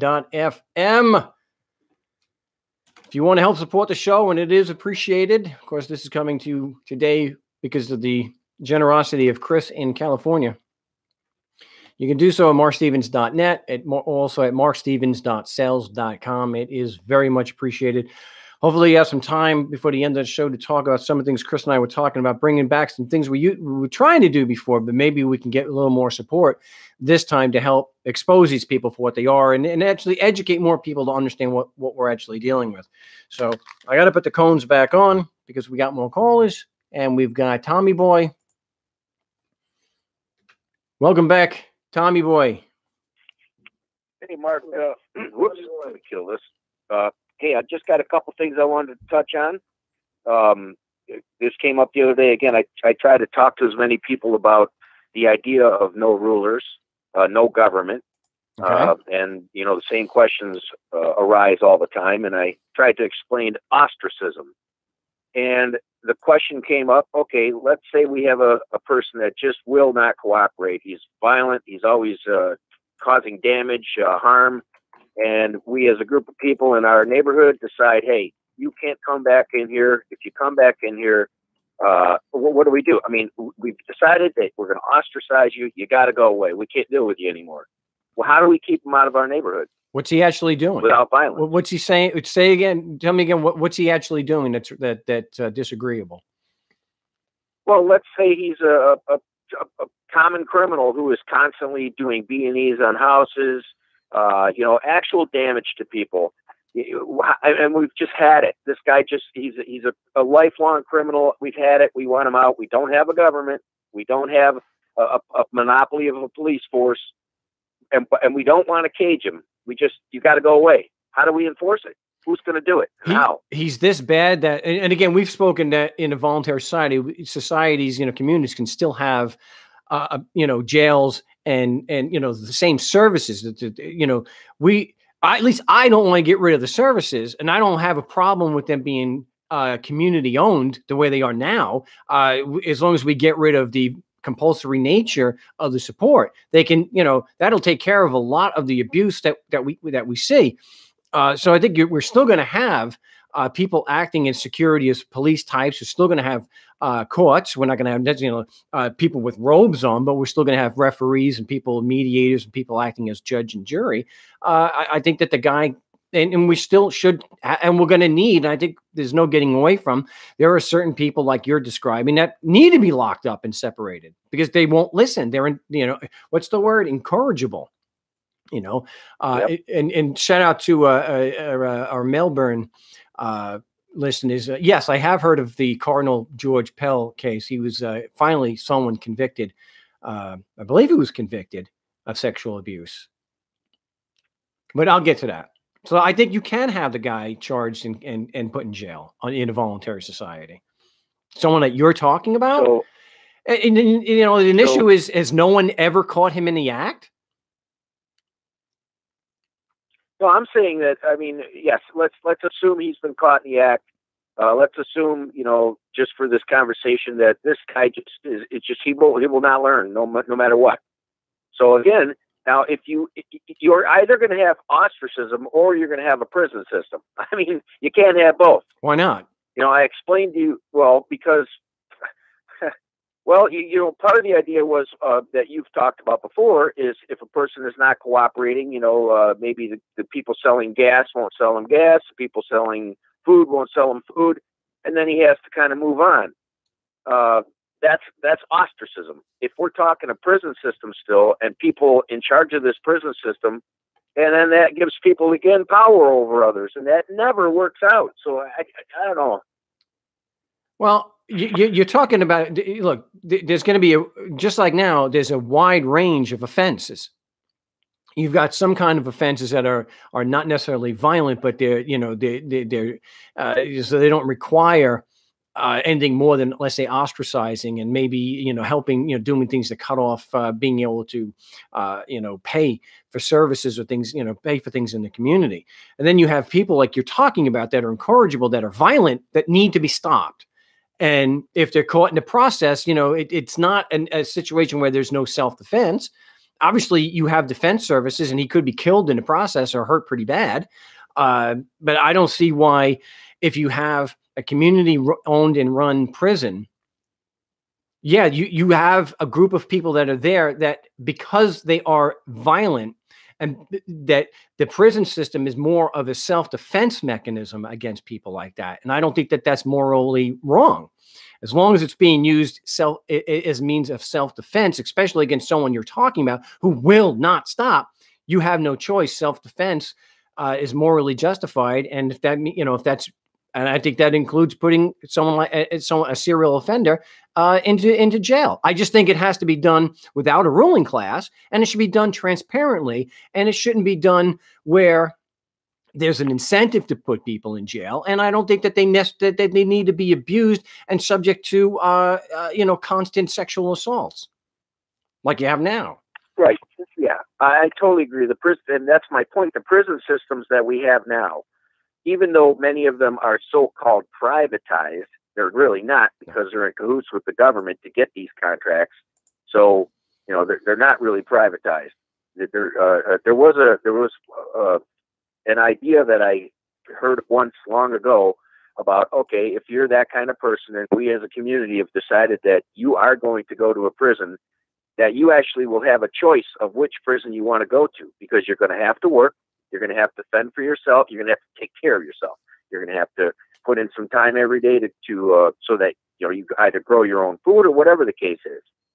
And we have private systems. We have private prisons, and depending on how you choose where you want to go. And if you don't follow the rules of that prison, then they boot you out, and you go into another prison. It's kind of like that story I told you about the one guy down in South America who was in a prison, and the prison is run by the inmates. The guards, there's so many inmates and there's so few guards. The guards are stationed outside the prison. Anyone tries to get out, they're just shot, period. So the prison runs itself. And this one guy in there did not want to cooperate. And they just put him between the two fences, between the prison fence and the outer fence, and said, fine.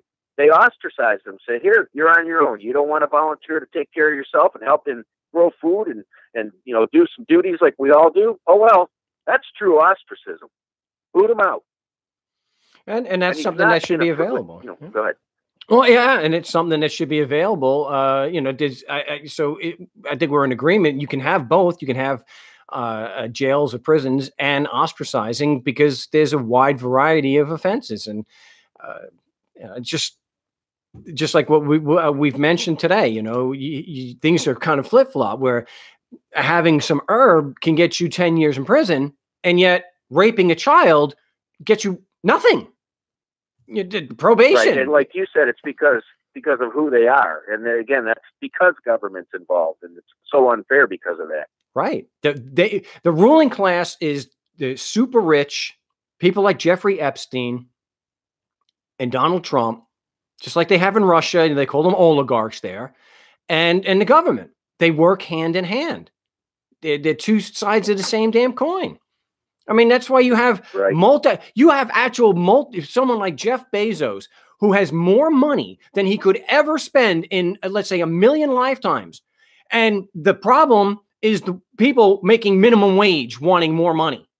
Oh, okay. They're the problem. They're the ones that are destroying, capitalism. Like, how could that's why there would be such a big pushback if we, actually get some social currency there and could affect some change and getting rid of the ruling class. Because if you get rid of the ruling class, boy, some of the people that are affected most by that are going to be the Waltons, the Bezos, the Gates, who relied on government to build that fortune. And anyone who says that Walmart family did not rely on government, or the DuPonts did not rely on a partnership with government to build their fortunes, is sadly mistaken. That's exactly right. That's exactly right. It's government that's why, like corporations, there would be no such thing as a corporation without a government. If you had a business and you created a widget that hurt people, you would be responsible, and you wouldn't be able to hide behind this corporation, and that the corporation only exists because of government. Yeah. Yeah. Well, we're up against the break. Hold on just a second. Keep that thought. We'll be back here on the No State Project in just a few moments. Do not go away. I will still be on YouTube, of course, with the comments. So don't go anywhere.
Yes, welcome back to the No State Project. Yes, we're getting the classic. If you don't like it here, move. Go somewhere else. If you don't like it, just move. You can always leave, which is the classic statist argument. Instead of addressing the incredibly violent nature of the organization, you excuse that by saying, "Hey, you could just leave." And people saying, "Well, by staying here, you're agreeing to it." Yes, that's right. Right. So this kind of goes, Tom, into, and we'll get to the corporation thing in just a second, so bear with me for a moment. So the people in Syria who leave are then condemned because they're invading Europe. So this idea is that you don't like it, just get the hell out. Well, when people do, and they get the hell out of South America, and they get out of Central America and Mexico, then they're called criminals and rapists. Why are they coming from, crap old countries? You can't catch a break. It is absolutely beyond the pale stupid to blame the victim, to say that you are agreeing to this if you don't leave. The lack of understanding of sociology and the way things are in practical terms in your life, to just say leave, is so incredibly insensitive and just so lacking in merit that it almost, Tom, requires no response when someone says, if you don't like it, leave. No, if someone comes into my home and is doing something I don't like, I'm going to get rid of them. Right?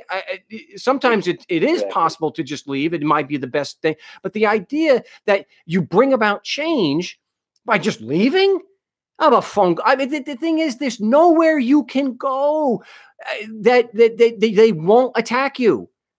So anyway, you were saying, and I agree with your point about corporations. If there was no government, you couldn't act as a corporation. Right. There'd be no such thing, because there would be no pieces of paper with words written on them enforced by a gun. There would be no such thing as a corporation. You would be responsible if you had a company that injured. And this is the other thing too. If there were no such thing as corporations, there could never be a Jeff Bezos or a Bill Gates or anyone, because the company would be so large that they couldn't control it. And there's always going to be a glitch that's going to hurt people. Somebody's going to do something and say, hey, let's make this Ford Pinto, and don't tell anybody that when you get hit in the back end, it explodes. You know what I'm saying? There would be no way to do that. Capitalism. The company would get too big because you can't lose control of it, because you might go to jail. But the car companies have a history, and it's been proven more than one time that they do a capitalist, if you will, cost-benefit analysis. What costs more to knowingly let people die in these situations, or to settle the lawsuits? I'll let them die, and we'll settle the lawsuits, then retool the factory. It'll cost too much. So that those things actually happen. That's capitalism at work. Okay.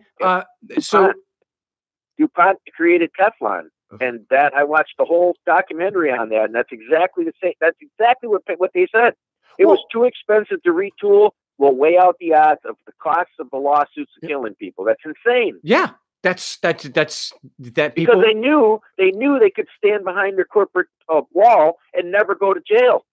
Well, look what's happening now. I think that the company with the opioids, they have been charged. I think the Slater, I'm so bad with the names today. I'll have to have that in the show notes, where they deliberately downplayed and lied about how addictive their medication their pills were. And doctors would parrot that. And so some of them have actually been charged criminally, which is, the lives that they have cost people. So I wanted to, okay. So I agree that, so did you have any other issues? I wanted to make sure that I was able to get everybody that wants to get on. Yep. Just one other quick thing. Everybody in here and most of our people are always saying that we need to educate the youth, and we need to, bring people around through education and stuff. And as Dad always says, there's no way we can keep up. The kids going into the school systems come out indoctrinated after 12 years, and there's so many of them worldwide going in. We change the minds of just a handful coming out. There's no way we're ever going to win this thing.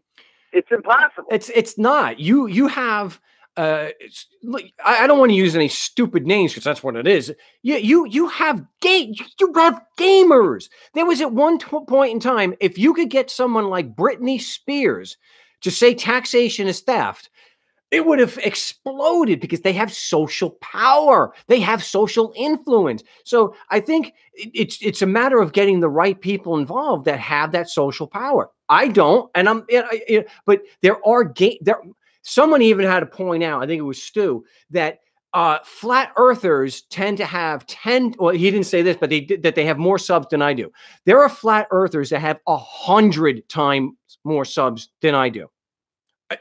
So there are people out there with social power, and influence. It's a matter of being able to educate the right ones. And I don't see that it's impossible. We don't have to get everybody. We just have to get enough that a certain percentage sees them for what they are, and it puts them on the defensive, that now they have to actually defend themselves, that they are a moral and ethical institution, on top of all the evidence that you can stack against them. It's kind of interesting. There are so many stars that people look up to, and not one of them ever talks about this. Wait, look what happened to that black fellow, Cayenne West, or whatever his name was. It was when he was supporting Trump or something. He was talking about some conservative ideas. Not that, just the idea of conservative ideas. They shot him down. And if anybody ever brings up anything against the left wing that's in the big media, they're done.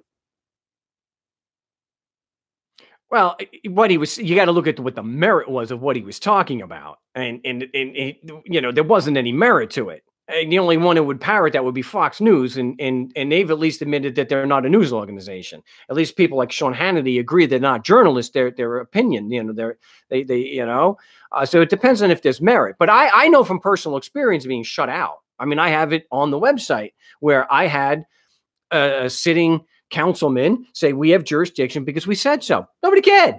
Nobody gave a damn. So I understand, but again, it's coming from somebody without any social power. But if somebody who's got 100 million subs, or let's say, I'd be realistically 50 million subs, if someone like that was to start, it would absolutely gain some traction. It's a meme now that taxation is theft. That's how widespread that is. So that shows me some hope that the message can get out there. If we were able to do that much, that's a big step in the right direction. But as long as the majority of people's attention is on memes, stupid vines, and things like that, and people just talking about games as they're do you know how much money professional gamers make now? I'm not talking just YouTube. I'm talking about actual athletic competitions. They're millionaires. I mean, there's a fortune in these things. And what sucks is that the social power, unfortunately, is not where we like to see. It's not on actually affecting positive change. The only thing you see in the media is that, or even like on Reddit or whatnot, is, well, you got to vote them out. You got to vote them out. And I agree to a very small degree at the local level. You're not going to do a damn thing at the federal level. I can't. Yep. All I'm of this 100% with you there. Yeah. When it comes to voting around here, we go and vote on things that we can have a say so. Millage increases, whatever stupid ideas they come up with here. At least I'm going to go try. But you're right, in the federal sense, congressmen and representatives and all that, forget it. And I may be wrong, and I hope I pray to Odin that I am wrong about this. No matter how much evidence against Trump is collected, it doesn't matter. He is not going anywhere. Even if he is voted out in 2020 or next year, it's not going to. He's not going to do any time. They could have evidence of 700,000 serious crimes. That scumbag will not spend a day in jail. So yeah, they're doing investigations. Nothing will come of it. I hope I'm wrong, but we are up against the break, so I got to let you go. All right. Good talking to you, Mark. Thank you. Good. Appreciate it. Tommy Boy from the Big D. My name is Mark Stevens, going into the bottom of the hour break. So we'll get to some more calls. We'll get to as many people as we can. If not, I am live on the Wednesday broadcast, and we'll get you there. So we'll be back in just a second. So don't go away.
Welcome back to the No State Project here on LRN.FM, the Liberty Radio Network, and streaming live on my YouTube channel, No State Project. Someone's asking if I'm married. Yes.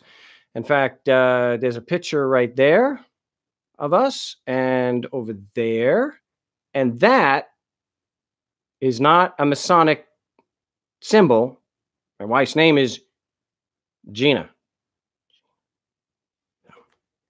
I know I still almost every video. I can't trust Mark. He's got that big G there. It must be a, yeah. See the picture right there?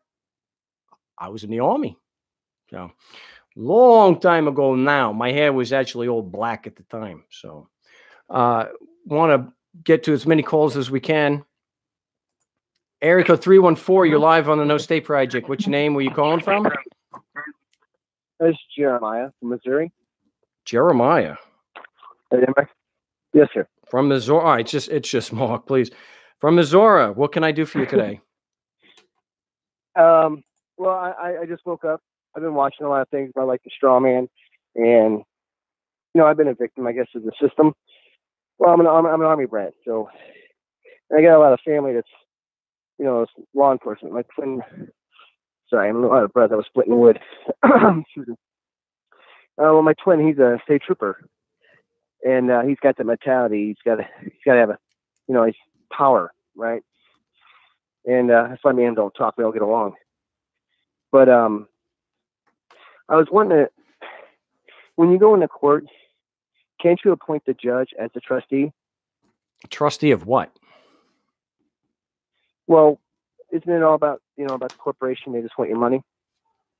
Well, they are a corporation. They're a body. They that's true.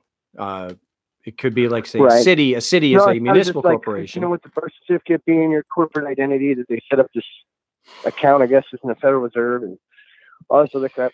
Yeah, Jeremiah, I and try studying and see if that stuff's real. Okay, is it real, or have you seen any evidence that it's real? No, it's not real. People have been perpetrating that stuff, and some people make money on it, and none of it is. I've had people on the show and said, "Where's the proof?" And they'll say, "Well, I'll send you the proof," and they never do. They'll send me documents, they'll send me certain citations, but they won't send any actual proof. If the birth certificate created a corporate entity, there would be a paper trail. You could prove that. Mm-hmm. Just saying the name in all caps is the corporation doesn't prove that. There's a paper trail saying that the birth certificate is traded on the stock exchange. There's a paper trail. You would be able to very easily identify that. They can't. None of that is true. So the set askew trust, whatever people are talking about, there's not a shred of proof that that's actually true. What is true is that they are men and women, and they do force us to give the money. Those are absolutely true, verifiable. And that's where we should begin our investigation into these matters. But this other stuff, no, not. Okay. Let me ask you, since you said your brother was a twin? I'm a twin, yes. Okay. Have you ever had a situation where somebody was really pissed off at your brother, and saw you and thought that, and so they mistook him, you for him? Yes. I got arrested at Walmart on Mother's Day. I had these shorts that had these it had pockets also on the front. They were like on like you got on the back of your jeans.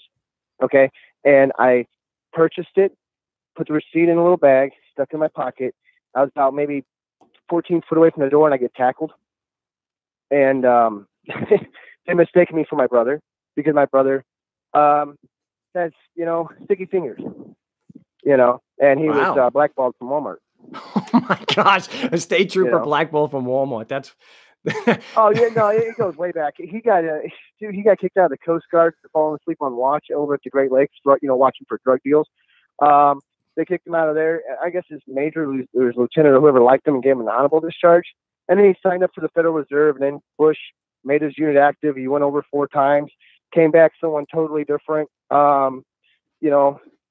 Shell shocked real bad, and then now he's now he's a cop, and I'm like, oh shit, I said I wish they came to me. Sorry for cussing, but I wish they came to me first and interviewed me about his mental safe, the way he is mentally. you know, and now you're giving a guy a gun that just freaks Yeah. out. You know, I mean, just and a lack of responsibility towards his victims. Yeah, that's yeah, exactly. Yeah, that's It freaks me out, you know. And you know, I had a cop come up to me, and I just stand there and tell him I don't answer questions, and I just shut up. That's what you I want don't to do. say anything else to him. You know, as far as these issues You that know, sorry. No, I'm listening. I just, you know, this comes up. This is like the second time on this particular show that this has come up. I guess that's because it's a much longer show than the Wednesday show. But this patriot, sovereign citizen. I know it's a contradiction in terms. This Freeman on the land stuff. You know, I was talking to someone today, and he says, "Well, how do you know? I mean, how do you go about investigating?" I said, "Yeah, well, you have to." First, the only evidence I found out was that the real 13th Amendment, they butchered it. They totally erased it. And if it was still established, the politicians couldn't deal with these foreign powers that are invested in the United States as it is. You know, that's the only thing that I found in black and white. You know, well, that is actually true, but I would suggest when we're know? investigating these things to be a skeptic, of course, and to right. not accept that the proposition or the claim is true until the evidence is there. So you have to look for the evidence. So if you're able to speak to somebody who's proclaiming this, then you can question them about it. Like, I mean, you said to me, you asked me, and so the first thing I said to you was, what? Would you have any actual proof of that? Well, I got a whole bunch of questions to ask you, like the right way you're supposed to sign your name. Is that stuff really true? No. I mean, just our whole life's full of contracts. You know, no, it blows my mind. Like I've been lied to my whole life. None of that stuff is true. All right, look, the contract. People like to say, but the condo letter in the 90s and visible contract. Well, I was raised behind a barbed wire fence most of my life. I'm an Army brat. My dad was a drill sergeant in the military. Nice. And I lived all around the world. You know, I had a very structured, very disciplined, very hands-on raising. You know, and so, you know. Okay, well, okay. But I mean, my dad, he does apologize for how rough he was now because he doesn't want to lose his kids, obviously, you know, because now we're grown up, we know, okay, that's not right, kind of thing, you know. So, you know, I forgive him because I wouldn't be the person I am today. And I have my own business that I've ran for 14 years myself doing heating, cooling, and plumbing. So, you know, and just for that discipline that you know, just that mindset, my dad, the imprint he had on me growing up made me well, you know, I'm not a thief. I'm not a criminal. I've never been, you know, I've gotten arrested once where I had a sugar seizure behind the wheel and I had to pay a lawyer $17,000 to get a DUI so I can keep my license. Oh my gosh. That's and I horrible. went through 2 years of probation, state top, victims impact class, 120 hours of community service. And, you know, I get 2 years of probation, but it's just, I went through all that just to keep my license because I needed to have my license to drive. Well, sure. I understand that. Or to travel, whatever, you know? Well, yeah, and I'm glad. So, thanks for bringing it back to that because none of that stuff has any merit. But, you know, the whole thing about the contract is you know, at its base, its simplest is that it's a voluntary agreement. Say if you say yes to a cop when he comes up to you and says, well, you know, I pulled you over. Or if you say yes to him saying you understand, and that's supposed to be like making a verbal contract with a police officer or something like that. I don't understand. No, I'm just now getting into this. I'm really trying to understand. And the only thing I've known from, you know, listening to you and watching you and everything is you make it pretty much cut and dry, common sense, you know, and. You know, I've been doing everything to try to get your name out there and educating people I run across because I meet a lot of people. Well, and I'm glad to hear that. You know, I wake them up. I says, you need to go, you know, check out markstevens.net. I tell them all that, you know, I want people to wake up, you know, stop being victims, stop crying because crying and whining about it's not going to fix anything. It's going to take action and just leaving where you live at. No, you need to stand your ground and you need to keep what's yours. You know, and you know, it's just they can't arrest us all, right? Well, and that's really need to get involved that's not the claim. Be like them. If they're going to use guns or anything, then yeah, we may be forced. Because even Jesus said that you pick up a stick. You know, he's telling all his disciples they're going to come and get you. You better pick up a stick, defend yourself. I mean, come on. Well, You know, you got well, yeah, and I got to let you go. I appreciate the call, but I look up. Sorry, No, it's all right. J-Back had a good suggestion, and I'm going to leave you with this. Lysander Spooner. Look up Lysander Spooner, The Constitution of No Authority. No treason, The Constitution, No Authority. There's an audio book that I did. So if you can tolerate my my New York accent, then check it out. If anything, just at least read it. But fantastic stuff. I do appreciate the call. I got to go. What is it called again? No Treason, The Constitution of No Authority. And I'll put it in the I'll put it in the chat.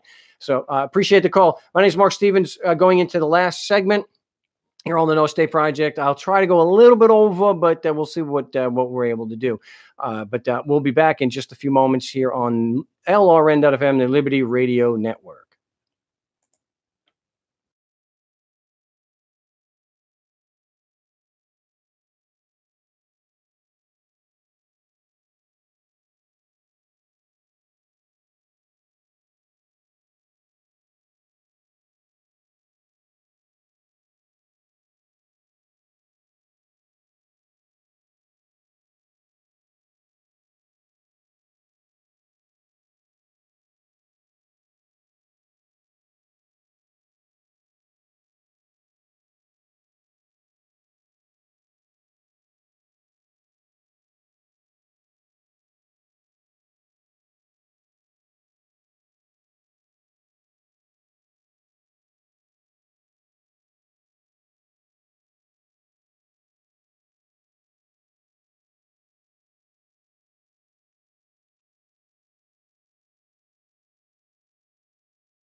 Yes, welcome back to the No State Project here on the Liberty Radio Network, LRN.FM, and streaming live on my YouTube channel, No State Project, because we want to get to a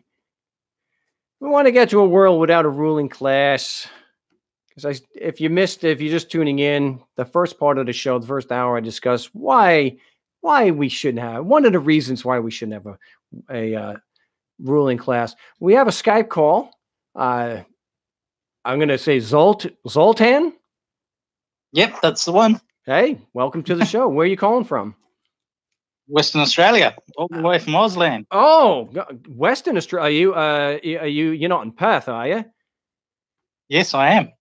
My condolences, mate. Yeah, in the middle of nowhere. It's just everyone I know from Australia pisses on Perth. in Western Yes, Australia. So, but everyone I know from Australia tends to be from Melbourne or Brisbane, or, Canberra. over there. This is all dry and hot, and it's terrible. Well, I'm glad to hear from you. I'm glad we still got listeners down under there. So what can I do for you today? Well, I went to court, and it was for a misdemeanor, a speeding fine, and I had your motion to dismiss, and I think I emailed you a few times about it, and they just basically wrote it off and denied it. And I did make that objection, by the way, saying that you're just denying it because of you're kind of blocking my defense. And they just said, nah, denied. And he got really irate at me. He just went fully into beast mode, and denied every single question. Didn't allow me to understand the cause and nature, just denied everything, and ended up making a plea on my behalf, and set a trial date. Do you have a date for a case management set? Not just a trial date. That's all he set. Well, if you now, and he denied it, and in Australia, it's called an application, not a motion. Yeah, I believe so. Right. So you can file to reconsider that. And has the prosecutor given you any of the disclosure material? Yeah, I did use your what was it? Discovery. Right. And so got all that, and that's all I've got. And he just went fully beast mode, this magistrate. Okay, but did the prosecutor respond to the discovery? Yes, they did. So I've got all the paperwork for that. Were they responsive to what you were asking for? No, they just sent me paperwork. That was it. Okay. I didn't even get to speak to the prosecution. The judge just shut me down. Well, completely at the case management, you may be able to speak with the prosecutor, but there's nothing stopping you from calling the prosecutor up and asking him some questions regarding the material that you're asking for. I mean, I've done it in Australia before. I'm happy to help if you'd like me to. So you probably at this point have grounds to file a motion to dismiss for abuse of process. And so instead of calling it prosecutorial misconduct down in Australia, we call it abuse of process. I would prefer to have the prosecutor's statements, if I can get them, to put into the application to dismiss for abuse of process. If you're able to get that, it's great when you can use their own words. When they say, I don't have to prove that. Great. That's an admission of abuse of process right there. Yeah, well, I got to ask the question if the prosecution, because he tried to shut me down, and I kind of snuck this one in, where did the prosecution have any evidence of the laws and codes apply to me? And he said, yep, the High Court said so. And I'm going, oh well, they better have proof of that. And that was it. So he reckons there was a High Court. I would have objected and said, I've never been before the High Court, so can you give me a citation of that? And is it dealing directly with my facts? I did actually ask what case that was, and he just completely ignored me. He was really, he didn't like me at all. Well, I would put that into the motion, the application to reconsider the denial, and say that the judge was flat out was lying, that he was just making things up to cover for the prosecution. There's no court case dealing with you before the High Court. No, there's not. No, and every case is fact specific. So this is an issue of fact. So unless the High Court was dealing with you directly, then anything the High Court said as far as your facts and the facts that the prosecution is required to have is completely irrelevant. And so the judge at best is just trying to do misdirection to confuse you and to cover for the prosecution's lack of evidence. I would put that into the motion, the application rather, to reconsider the dismissal. Yeah. Well, so yeah, no. I'll get that. I'll get you to help me with that, I think. Okay, and so just did they threaten you with jail or any kind of punishment when he got all upset with you? No, they just pretty much wanted me out of the courtroom, so he just denied everything. He was really irate, and just shut me down. I was asked if I could ask some questions. No, I don't understand the nature and cause. Pretty much too bad. And he said, "You're going to make a plea," and I said, "I still don't understand, so I can't make a plea." And he goes, "Well, I'm going to plea for you." No, mate. Please not. Yeah. If you're listening earlier to the show, you know we don't do that. We say that we intend on pleading guilty, so that we can discuss the issues. I actually thought about that because I'm pretty sure you sent me the template for that as well. Yeah, and I just went, I should have got that, but I didn't have it. But how many? He didn't even let me ask questions. I didn't even no. Sometimes we get these guys that don't give you an inch, and that's how we tend to run. At least what I do with people. And I'm sorry I did miss the role playing session on the Thursday, but it's why we do the role playing to kind of help get through that. Again, if you got a guy who's not going to give you an inch, hey, you're not going to, unless you're Richard Bandler or John Grinder, one of these guys. You're not going to be able to change his mind. Yeah, but it does still help most of the, at least so that we can perform better. So what you have there is, is not the rule. Most of the time, they're not that quick to anger. They're quick to anger, but not that fast. And we usually get to ask, some questions. It's not that everything is immediately denied without explanation. So I would still recommend to get, to prep for case management or a trial is to do the role-playing sessions, which since you're in Australia, it's your Friday, but instead of being, yes, it's on Fridays for you, but it should be sometime in the early afternoon. So unless you're working, but that. No, I should be able to do that. I think I'm Skype messaged you last time, but there wasn't any. Oh yeah, I've had a big week this week, so I was not able to. I tried, but the guys still do it, and we do it on the Discord. I should be doing it this Thursday, so definitely check that out. So you, if you want to, we're almost out of time. We can still talk a little bit after the show. If you want to set up a time to do a conference call with the prosecutor, I'm happy to do that. Hey, we might get a call of shame out of it, and haven't had one for Australia for years. That'd be great. I should be. But for those who aren't aware, when you're in Canada, England, Australia, and New Zealand, when you're in a criminal proceeding like Zoltan is, you have your arraignment, and then you have a case management, which is like the pretrial, what they call pretrial in the United States. And for those who aren't aware, the purpose of this is to see if you can avoid trial. So if you can come to a deal, great. If not, then you got to get the facts that are. You got to get the facts that are at issue. So you want to narrow down the issues of fact so that you don't have to spend as much time at trial. And the prosecutor is supposed to put their cards on the table, and they have to tell you the evidence they're using to prove each element. And they have to give you the names of the witness. Even in Australia, I have it in the discovery request. Even in Australia, they have to give you Brady material. They just don't call it Brady material. And it's our opportunity to go face to face with the prosecutor and put them on the spot.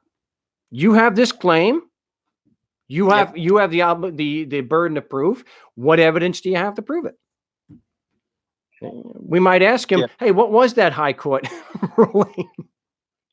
Yeah, well, I was actually thinking that myself, and I'm going like, well, how are they going to prove that? They can't, and we know that they can't, because a court opinion, for one, can't settle an issue of fact. And a court opinion cannot excuse or may not excuse a prosecutor's burden of proof. You just hold on a second, mate. We'll finish a few minutes after the show. My name is Mark Stevens. We got through the entire show. I didn't even hear the stream, so I think we did pretty good. I will get this posted as soon as possible at markstevens.net. If you want to support the show, it's markstevens.net and markstevens@sales.com. And so till next time, salud. But we can go for a few minutes here on the YouTube stream. Did you have any other questions about the procedure? No, not really. I just kind of needed that little bit of kind of help on that situation I'm in now, because it's going to go to trial, and they're going to pull out their witness, which would be, because it was a speed camera, they would have pull out him, and he would be on the stand, and I wanted to get in some what is it? On the Discord there. Oh, the role playing, yeah. Well, remember that even in Australia, they're accusing you of basically the same thing. The foundation of the prosecution's case, and we have had tickets thrown out in Australia, not in Perth yet, but a few in Melbourne. But it's the same foundation. And I've called shames with bureaucrats in Australia to prove this. Their jurisdiction is based on the claim that if you're physically in Australia, then the laws apply. So their whole contention is the laws apply and you violated it. So we attack those. But we're going to focus initially on the first part, because that's the foundation. That's the relevance for the second part. So, all right. Well, hey, I appreciate the call, and contact. Yeah, we'll stay in touch off air. Okay. Beautiful. Thank you. Oh, thank you. Yeah. So for those on YouTube, someone saying Perth sucks. I didn't mean to start anything like that, but I have heard that. But I'm sure they have record heat too, something like 48 degrees or more, which is ungodly amount of heat. So yeah, I guess I should have quit out of that. Okay, whoever I may have missed, I apologize for that. I will be live on Wednesday, and we'll do the role playing. So hey, once again, till the next time, salud, and thanks for tuning in.